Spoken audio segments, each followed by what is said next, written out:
All right, hello and welcome to part 2 of this story. If you guys have not heard part 1, be sure to click the link in the little card in the top right corner to go check it out. The story starts now.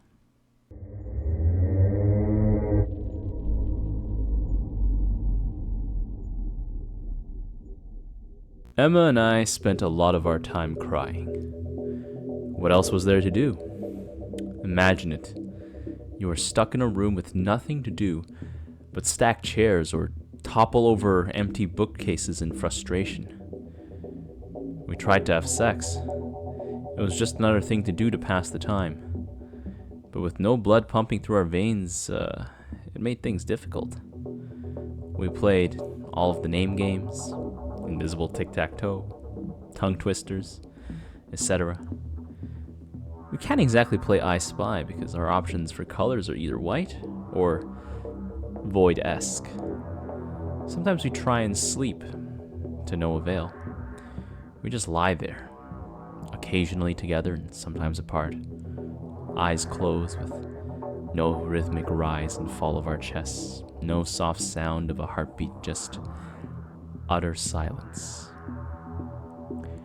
I didn't think I'd ever make it out. I'm not sure of the total time I spent in there. It was hard to tell, and it grew more difficult as time went on. At first it was easy. You could tell a couple seconds had passed. Then, minutes grew to hours. But especially after Ryan left, it was difficult. There was no rising sun. There was no moonlit sky with a glittering of stars. There was no feeling of tiredness, no sleepiness or droopy feeling that settled in after a long day. I felt as if my internal clock was reworking itself to be, well, broken. Em and I were starting to lose it, but not in the same way Ryan did. To curve our sad days, we'd play pretend like we were kids. I'm not sure if this was an actual decision on our part or if our minds were making us do it in return for a flake of sanity. Sometimes one of us would be a waiter and the other would be eating at a fancy restaurant. Sometimes we'd play doctor and one person would have to undress and be examined. In some scenarios, she'd be my wife. I'd come home from a long day at work and she'd have dinner prepared for me. She'd call the kids down and we'd pretend to eat. And I would tell her all about my day while sneaking table scraps to our dog. Our favorite scenario was strangers. At least that's what I call it now, looking back. We didn't have a name for it then. I'd be sitting at the table pretending it was a bar or a club. She'd walk up and grab a seat. And I'd give her a couple glances and side eyes before telling the bartender I'd buy her a drink. She would try to contain her glowing smile and would bat her eyelashes at me. Then she'd make her way from across the table, across the bar, and take the chair next to mine. And I'd ask her name, and then we'd slowly go from surface-level conversations into the world of getting to know each other deeper. Childhood memories, fears, aspirations, secrets, dreams. Then eventually one of us would break character and we'd laugh. We'd also write plays in our head for each other and perform them. Or we'd make scripts for TV shows or movies and act them out, mostly improv. Those were the good moments, the secure ones. Those escapes for us were equal to the escapes of regular people in the real world, who were watching TV or scrolling through an app so they don't have to face the reality that engulfed them. But at some point, reality always set in. Our entire world was in that room. I started to forget what my mother's face looked like. I started to forget what my face looked like. One day, or night, or whatever, I looked off into the void. Emma and I treated it like someone would treat a naked homeless man screaming at them. It's best not to look for too long, but it's okay to glance or catch it in your peripherals. I stared off into it, wondering about its color, its absence. I wondered where we were, physically. Were we somehow in another dimension? Were we being observed now? As I stared off, I saw something. I know I did. It was impossible to miss, like a brushstroke on a blank canvas. Yes, it was there. It was something that existed in that vast expanse of nothing. A tree. It was a tree. A perfectly symmetrical pine tree. Almost like those abstract ink blot tests used for psychiatric evaluations. It was just like that, sitting dead center in my vision. It wasn't like spotting a tree from inside a window in the real world. No, it wasn't. I wasn't there with the tree. I was merely observing it. I felt like an alien from another planet witnessing it. The tree didn't know I was there, and I didn't know where it was. Suddenly, a strong and swift open palm made contact with my cheek, and I heard Emma yell, "Snap the fuck out of it, Clark, please!" Ah! My face stung, but the pain was dulled as I noticed she was crying. "Whoa, hey, what's wrong?" "You! Oh God, you're really back. You're really back, thank God," she said through quivering lips. "You were just staring out there for fucking days. I couldn't do anything to snap you out of it." Days? Yes. God, I would cover your eyes or shake you, but nothing was working, so... She kept talking, but her voice sounded like it was falling down a well, as my own thoughts took over my attention. Days. I looked outside for 10 seconds. 20 tops. There was no way days had gone by. And I told her this. "What?" she said. "Are you fucking around?" She stood there. Right there. You just stood there. Still as a statue for so fucking long. I was screaming. I was shaking you. I was begging you. I swear I'm telling the truth. I grabbed her hands consolingly. All I remember is seeing something out there, and then I don't know what happened. What did you see? Her crying had subsided a little, and her sadness was replaced with curiosity. I think it was a tree. A tree? Yeah, well, kind of. It had a motion to it. Like it was growing. Not from the ground like a normal tree, but it was spreading. I guess like when you take the netting off a Christmas tree and all the branches fall and the tree looks fuller. It was just like that, but constantly expanding like an optical illusion. She looked at me as if I just told her I had cancer. An expression of sympathy tangled with worry.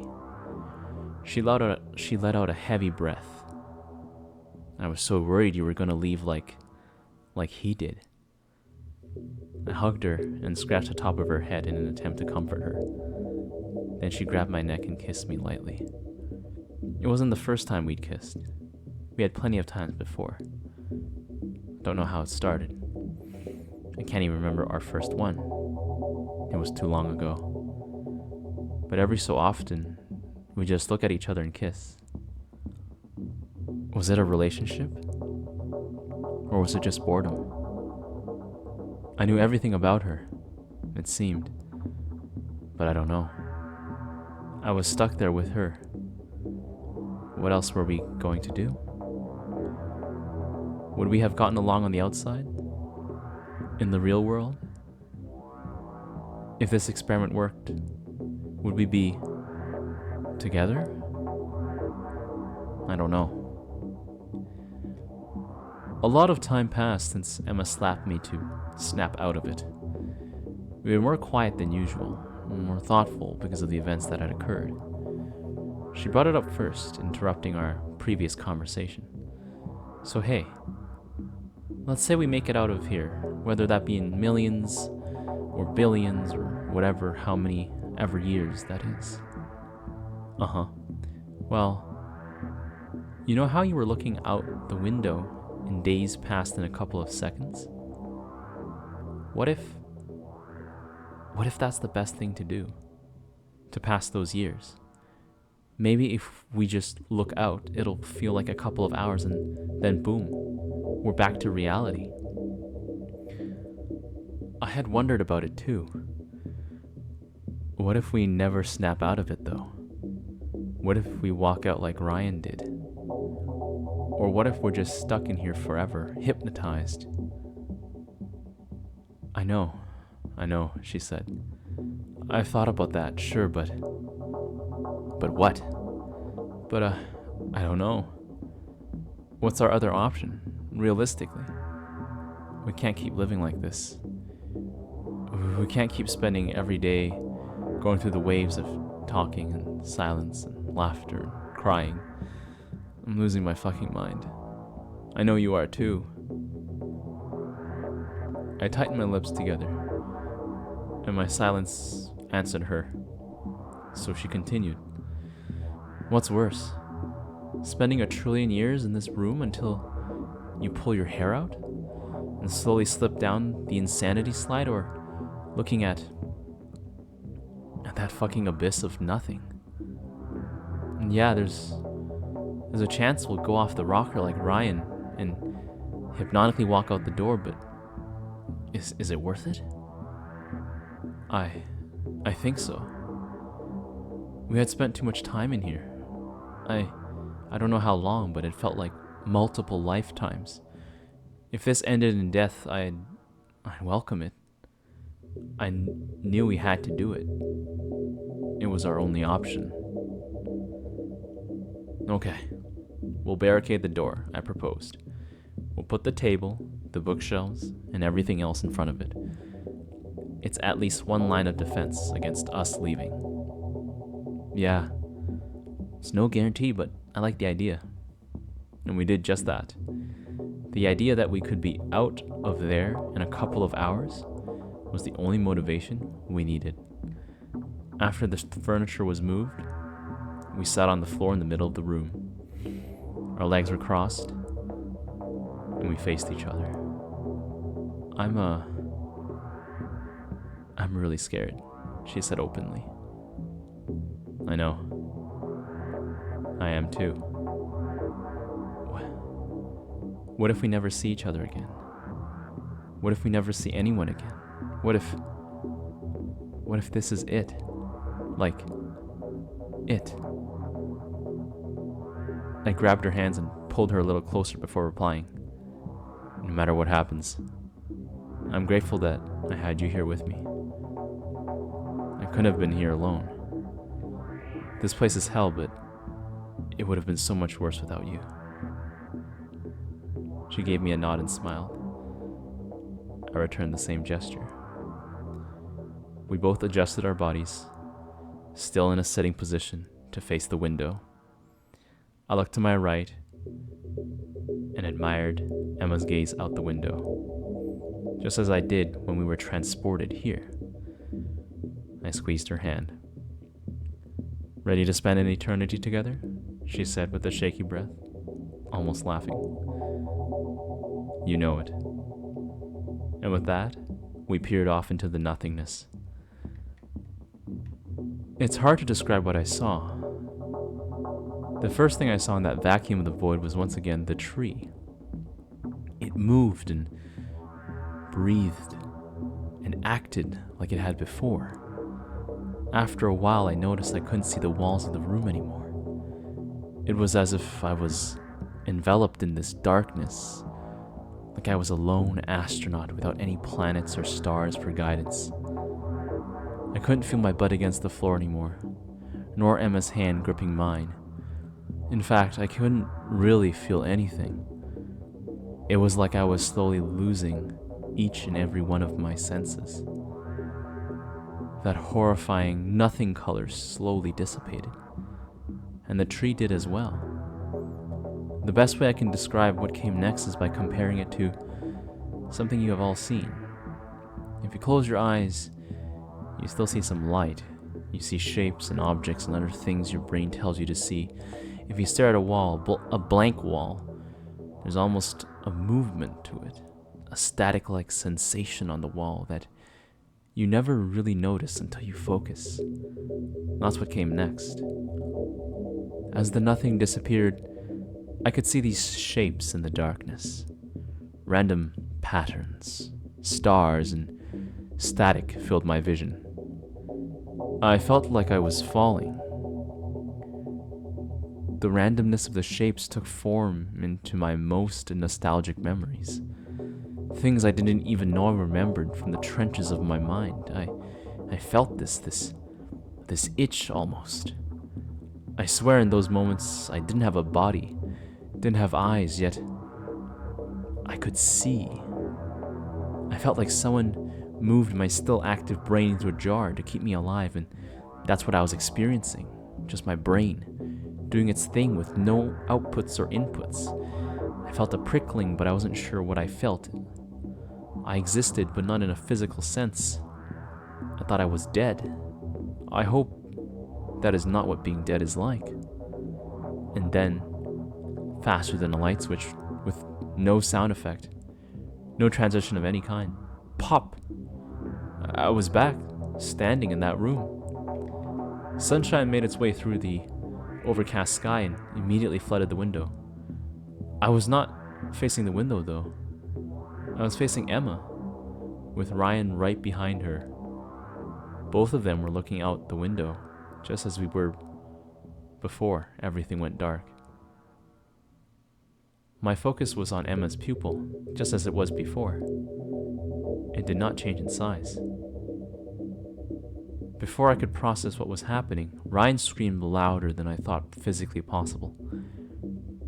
I jumped and started to back away, but Emma didn't even flinch. Ryan grabbed the lamp from the table, smashed it on the ground, picked up a large piece of glass and pushed it through his chest and into his heart. His hands were bleeding and his chest was discharging blood by the pints. He died within a minute. He was smiling the whole time. Emma, still unmoved, kept staring out the window. I was just trying to process my thoughts, which were abundant. Ryan stabbing himself was the least of my concern, to be honest with you. I backed up against the wall opposite Ryan and slumped until I hit the floor. I sat in a fetal position and was praying the doctor would come down the mountain. The experiment had worked, kind of. The room did disappear and reappeared exactly 3 hours into the future. Dr. Olson said he installed the window in case we could see lights or flashes. He did not know about the void. After Ryan's death, the university shut down Project BTAOW33 pretty quickly, but I doubt that was the last time the world will see it. Dr. Olson can only hear the events that took place from my perspective. Emma is in a catatonic state. She hasn't spoken a word or made a noise since returning. She's completely unresponsive, and there's no sign of her getting better. I visit her once at the home that she lives in now, and I'm never going back. She stares off at the walls the same way Ryan stared into the void.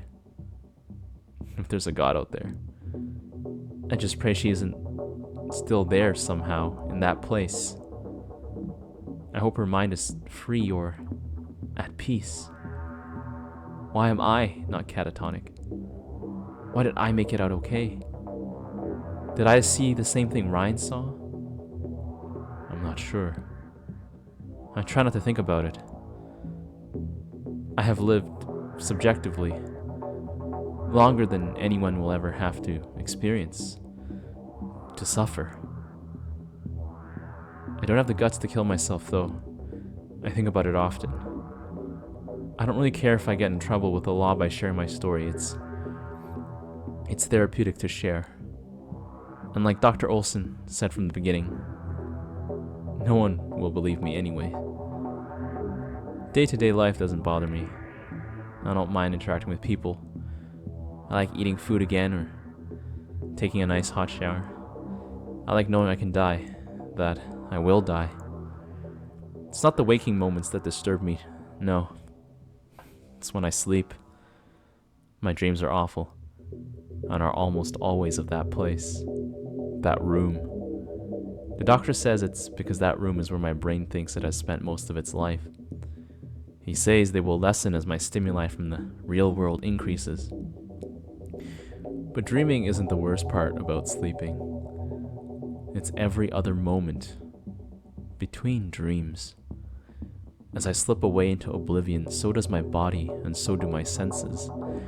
My mind is still active, but I'm encompassed by that void, drowning in its emptiness, that color, that nothing.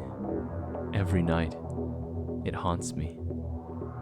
I hope to God you never see it, never realize it's there. Because when you do, it won't go away.